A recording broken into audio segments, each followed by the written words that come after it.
আসসালামু আলাইকুম রহমতুল্লাহি ওবরকাতুহ।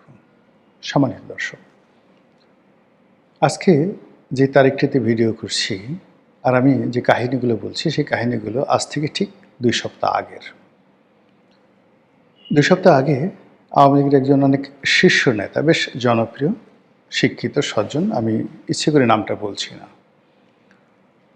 তো তিনি হঠাৎ করে আমাকে টেলিফোন করলেন এবং বললেন যে, রনি ভাই, খবর শুনছেন নাকি? দুঃসংবাদ। তা বললে যে, কী দুঃসংবাদ? তো বলছে, সালমান এফ রহমান ওরফে দরবেশ এবং সাবেক আইনমন্ত্রী আনিসুল হক, এই দুজন ছাড়া পাচ্ছেন। তা আমি রীতিমতো অবাক হয়ে গেলাম যে হাউ ইট ইজ পসিবল, যাদের বিরুদ্ধে এত মামলা এবং শেখ হাসিনার সবচেয়ে ঘনিষ্ঠজন হিসেবে যাদের ব্যাপক পরিচিতি এবং যাদের বিরুদ্ধে গণরোষ তুঙ্গে, আওয়ামী লীগের যে কয়জন লোকের বিরুদ্ধে মানুষের ক্ষোভ রয়েছে, ক্রোধ রয়েছে, তাদের মধ্যে আনিসুল হক এবং এই সালমান এফ রহমানের বিরুদ্ধে ক্ষোভ একেবারে সবার ঊর্ধ্বে। এবং তারা যে পর্যায়ে আছে সেই পর্যায়ে সরকার শত প্রোটেকশন দিলেও তারা জনগণের মধ্যে হাঁটতে পারবেন না। লোকজন সেখানে গণপিটুনি দেবেন, তাদের বিরুদ্ধে ব্যবস্থা নেবেন, ইত্যাদি ইত্যাদি নানা রকম, মানে একেবারে যখন অনিবার্য সেই বিষয়গুলো, ঠিক সেই সময়টিতে এই দুজনের যে মুক্তির সংবাদ বা জামিন পাওয়ার সংবাদ, এটি আমাকে যার পরনাই বিস্মিত করেছে। তো এই বিষয়টা আমার কাছে অত্যন্ত অসম্ভব বলে মনে হয়েছিল বলে আমি আর এটা নিয়ে চিন্তাও করিনি, ভাবিও নি। কিন্তু এখন এই 2 সপ্তাহ পরে মনে হচ্ছে যে হয়তো ঘটনা সত্য, হয়তো ঘটনা সত্য হতে পারে। আর তাই যদি হয়, তাহলে রাজনীতির কপালে দুর্ভোগ আছে, রাজনীতির কপালে অশনির সংকেত আছে, এবং শেখ হাসিনার পতনে আমরা যারা উল্লাস করেছিলাম, শেখ হাসিনার পতনের জন্য যারা এই বাংলাদেশে সুদীর্ঘ 17 বছর লড়াই করেছেন, সংগ্রাম করেছেন, তাদের সকলের মুখে রীতিমতো চপেটাঘাত বা জুতো পিটা পড়বে। আপনারা এখন সবাই স্পষ্টভাবে জেনে গেছেন যে শেখ হাসিনার পতনের পেছনে মার্কিন ডিপ স্টেট পলিসির হাত ছিল। এই মার্কিন ডিপ স্টেট পলিসির কারণে আমেরিকা ভারতকে নিউট্রাল করে ফেলেছিল আওয়ামী লীগের বিষয়ে। 2 নম্বর হলো, তারা অস্ত্র দিয়ে, হাজার হাজার কোটি টাকা দিয়ে, দেশি এবং বিদেশি সন্ত্রাসী দিয়ে, শুটার দিয়ে, মানে যারা গুলি করতে পারে নিখুঁত নিশানায়, এবং নিজেদের FBI থেকে শুরু করে তাদের যে সকল গোয়েন্দা সংস্থার লোকজন রয়েছে তাদেরকে বাংলাদেশে পাঠিয়ে, এই বাংলাদেশে যে তারা জুন, জুলাই, আগস্ট 2024 এই 3টি মাসে তাণ্ডব করেছে, এই গুজব এখন সারা বাংলাদেশে মশহুর। ওয়েস্টিনে একজন আমেরিকান কর্নেল মারা গেছেন, আপনারা জানেন। আজ পর্যন্ত তদন্ত হয়নি। ব্রিগেডিয়ার সাখাওয়াত যে কথা বলেছেন যে বিদেশি লোকজন, যাদের চেহারা আমাদের মতো নয়, তারা 7.62 বোরের স্নাইপার রাইফেল হাতে নিয়ে সিভিলিয়ানদের পোশাক পরে আর্মি, পুলিশ এবং সাধারণ জনগণের উপর গুলি চালিয়ে মারাত্মকভাবে সন্ত্রাস করেছে এবং বহু মানুষকে খুন করেছে। এটা এখন একটা মীমাংসিত সত্য। এই সত্যটি স্বীকার করে বিচার করাটা এখন আমাদের জাতীয় দায়িত্ব এবং কর্তব্য। তো এই যে মার্কিন ডিপ স্টেট, তারা তাদের কর্ম করার জন্য নিজেদের ভাড়া করা লোকজন এনেছিল, এই দেশে তাদের এজেন্ট নিয়োগ করেছিল, সকল রাজনৈতিক দলের মধ্যে তাদের এজেন্ট ছিল এবং সকল রাজনৈতিক দলের মধ্যে তাদের একটা কমিউনিকেশন ছিল। এটাই স্বাভাবিক। সেই অর্থে আওয়ামী লীগের যারা লোকজন ছিলেন তাদের অনেকের সঙ্গে মার্কিন এই ডিপ স্টেটের সংযোগ ছিল, এবং আমেরিকা সেই আওয়ামী লীগের নেতাদেরকে বোঝাতে সক্ষম হয়েছিলেন যে শেখ হাসিনার রেজিম পরাজিত হলে উচ্ছেদ হলে তোমাদেরকে পুরস্কৃত করা হবে। দুঃখজনক ঘটনা হলো যে বেঈমান এবং মুনাফিক যারা, তারা জীবনের সবচেয়ে বড় যে ভুলটি করে, নিজের সব কিছু বিসর্জন যেতে পারে, নিজের জীবন চলে যেতে পারে, তারপরও তারা কিন্তু লোভের বশবর্তী হয়ে তারা বিরাট ঝুঁকি নেয়।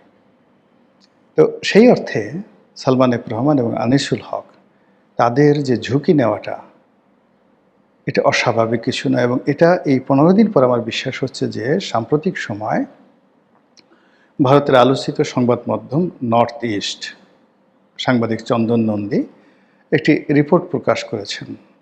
সেই রিপোর্টে তিনি বলেছেন যে আওয়ামী লীগের 3 জন মন্ত্রী মোহাম্মদ আরাফাত, সালমান এফ রহমান এবং আনিসুল হক, তারা এই আমেরিকার ডিপ স্টেট পলিসির সঙ্গে সরাসরি জড়িত ছিল এবং তারাই ছলে বলে কৌশলে আওয়ামী লীগকে বিপথে দিয়ে আওয়ামী লীগ বিরোধী যারা শক্তি তাদেরকে একটা উইন্ডো করে দিয়েছে এবং আমেরিকার যে ডিপ স্টেট পলিসি তাদেরকে সামনে এগিয়ে দিয়েছে যেন শেখ হাসিনার পতন হয়। এই ঘটনা যদি সত্য হয় তাহলে আনিসুল হক আর সালমান এফ রহমান কেন জেলখানাতে থাকবেন? তারা তো মুক্তিই পাবেন। ইতিমধ্যে আপনি দেখেন যে আমাদের দেশে সেই গত 17 মাসে একটার পর একটা যাকে বলা হয় অস্বাভাবিক ঘটনা ঘটেছে। মানে এটা বিশ্বাসযোগ্য নয়, কিন্তু ঘটেছে।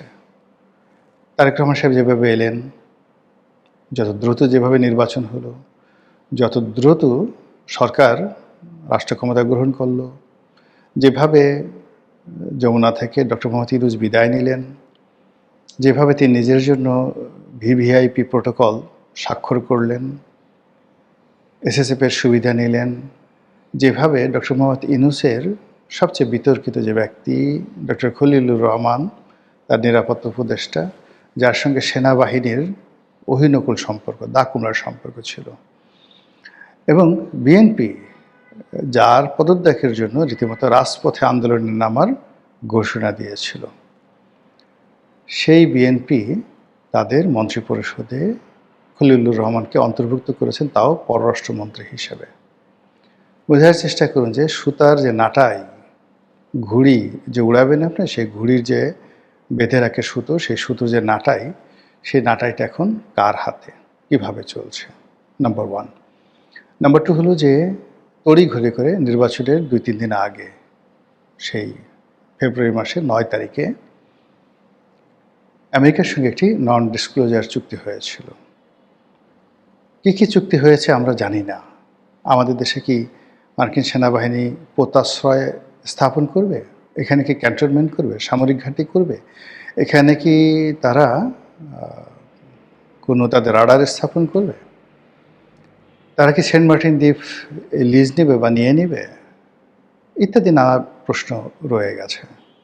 এর বাইরে যেটা আমরা জানতে পেরেছি যে আমেরিকা থেকে বোয়িং প্লেন কিনতে হবে বহু সংখ্যক, যার ডিল হবে 36,000 কোটি টাকা, অর্থাৎ 36,000 কোটি টাকা মূল্যের আমেরিকার বোয়িং প্লেন আমাদেরকে কিনতে হবে, এই চুক্তি হয়েছে।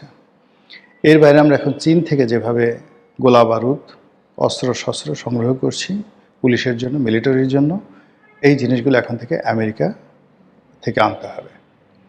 এর বাইরে আমেরিকার বহু সংখ্যক পণ্য, প্রায় 3,000-এর মতো পণ্য বাংলাদেশে আসবে বিনা শুল্কে। এরকম চুক্তি স্বাক্ষরিত হয়েছে, যেটি পত্রপত্রিকায় আসছে। যেটা আসেনি সেটি হলো নন ডিসক্লোজার, প্রকাশ করা যাবে না।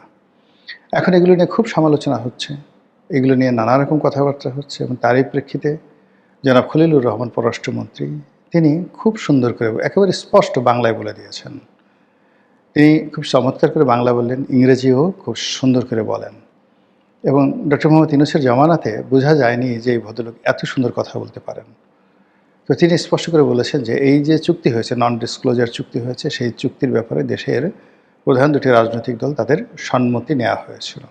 ডক্টর মোহাম্মদ ইউনূস একা দায়ী নন, আর ইচ্ছা করলেই এই চুক্তি থেকে বিএনপি বের হতে পারবে না, জামাত এই চুক্তির বিরুদ্ধে টু শব্দ করতে পারবে না। এর কারণ হলো এই চুক্তি স্বাক্ষরের আগেই তাদের কাছ থেকে সম্মতি নেওয়া হয়েছিল। এবং এই কাজটি আমেরিকা কিভাবে করেছে? আমেরিকা উপরে দেখিয়েছে তারা জামাতকে ক্ষমতায় আনবে। জামাত বলেছে দাও, কেল্লা হতে দেড় যাক, যা কিছু হোক তাতে আমাদের কি, ক্ষমতায় আসেনি, তারপর দেখা যাবে কি হয় বা না হয়। অন্যদিকে বিএনপির সঙ্গে আমেরিকার সম্পর্ক ভালো ছিল না, এবং শেষের দিকে বিএনপিকে যখন টোপ দেওয়া হলো যে ঠিক আছে তোমাদেরকে ক্ষমতায় আনা হবে, তখন বিএনপি হয়তো এই ব্যাপারে সম্মতি দিয়েছে। আর এই কথা নিয়ে খুব খোলামেলা কথাবার্তা বলতে হচ্ছে, বিকজ এটা আর এখন কোনো গোপন বিষয় না, এই ব্যাপারে সরাসরি খলিলুর রহমান বলে দিয়েছেন। তো সেই নন ডিসক্লোজার যে চুক্তি, সেই চুক্তি বাস্তবায়ন করতে হবে, দেয়ার ইজ নো ওয়ে। এবং এই ব্যাপারে একটা চিঠি দিয়ে জনাব ডোনাল্ড ট্রাম্প আমাদের তারেক রহমান সাহেবকে স্পষ্টভাবে বলে দিয়েছেন, এবং তিনি সেখানে ডিসাইসিভ যে শব্দটি ব্যবহার করেছেন, যে যুদ্ধে সাধারণত এই শব্দটি ব্যবহৃত হয়, মীমাংসিত যুদ্ধ, এবং যে যুদ্ধ একটি দেশের ইতিহাস চেঞ্জ করে দেয়। তো সেক্ষেত্রে আমেরিকার সঙ্গে আমাদের যে চুক্তিগুলো হয়েছে সেইগুলোকে তিনি ডিসাইসিভ অ্যাগ্রিমেন্ট বলার চেষ্টা করেছেন, যে চুক্তি যদি লঙ্ঘিত হয় যুদ্ধ বেঁধে যাবে, এবং সেই চুক্তি যদি বাস্তবায়িত হয় তাহলে বাংলাদেশের ইতিহাস পরিবর্তন হয়ে যাবে। তো এই যে আমেরিকাকে বাংলাদেশে ঢুকানোর ব্যাপারে যারা যারা কাজ করেছেন, তাদের মধ্যে আওয়ামী লীগের পক্ষে যে 3 জন মন্ত্রী কাজ করেছেন, তারা কেন বিপদে থাকবেন? আপনারা জানেন যে মোহাম্মদ আরাফাত এখন আমেরিকাতে আছেন, আমেরিকা থেকে আশ্রয় দিয়েছেন। অন্যদিকে যে 2 জন ব্যক্তি, আনিসুল হক এবং সালমান এফ রহমান, তারা সেনা হেফাজতে ছিলেন, এবং বলা হয়ে থাকে, বা যদি আপনি ধারণা করেন যে এই যে তারা যে সেনা হেফাজতে ছিলেন, এটার পেছনে আমেরিকার গ্রিন সিগন্যাল ছিল। এটা কি অস্বাভাবিক নয়? যেখানে বিসাদৃশ্য হয়েছে সেটা হলো তাদের মোষ কামিয়ে দেওয়া হয়েছে, তাদের দাড়ি কামিয়ে দেওয়া হয়েছে, তাদেরকে লুঙ্গি পরে, তারপর শেষে তাদের গায়ে সেই যে জ্যাকেট পরে তাদেরকে নাটক করার জন্য গ্রেপ্তারের আগে তাদেরকে ঘোরানো হয়েছে স্পিড বোটে করে। এই জিনিসটুকু ছাড়া আর সবই ঠিক ছিল। এখনও পর্যন্ত শিরিন শারমিন চৌধুরী, হুইপ ইকবালুর রহিম, তারা কি সেনা হেফাজতে নেই? না, তারা কোথায় আছে? ক্যান্টনমেন্টে না ক্যান্টনমেন্টের বাইরে? আমরা প্রশ্ন করতে পারছি না, এখন পর্যন্ত প্রশ্ন করতে পারছি না, জিজ্ঞাসা করতে পারছি না। তো ওরাও, মানে সালমান এফ রহমান এবং আনিসুল হক, তারাও সেই সেনা হেফাজতে ছিলেন, এবং পরবর্তীতে যেহেতু তাদেরকে আবার আনতে হবে, লাইমলাইটে আনতে হবে, লাইমলাইটে আনতে হলে তাদের তো একটা প্রক্রিয়ার মধ্য দিয়ে আনতে হবে। এজন্য গ্রেপ্তারের নাটক, তাদেরকে কারাগারে প্রেরণ, এবং কারাগারে বসে তারা এখন তাদের যে কর্মকাণ্ড রয়েছে পুরো দমে তারা চালিয়ে যাচ্ছেন। বাংলাদেশে এলএনজির ব্যবসা সালমান এফ রহমানের এবং বিপুর, এই ব্যবসা কারা করছে এখন বলেন তো? বাংলাদেশের এলএনজির যত ব্যবসা সব তাদের। এই যে স্যাটেলাইট, বঙ্গবন্ধু স্যাটেলাইট কে নিয়ন্ত্রণ করছে? এই যে আমাদের দেশে ইন্টারনেট থেকে শুরু করে যা কিছু আছে, এসব সালমান এফ রহমানের ব্যবসা। এখনও বসে বসে সেই ব্যবসা সে করছে। তারপরে এই যে বাংলাদেশের ডিশের যত ব্যবসা, সব সালমান এফ রহমান সাহেবের ব্যবসা।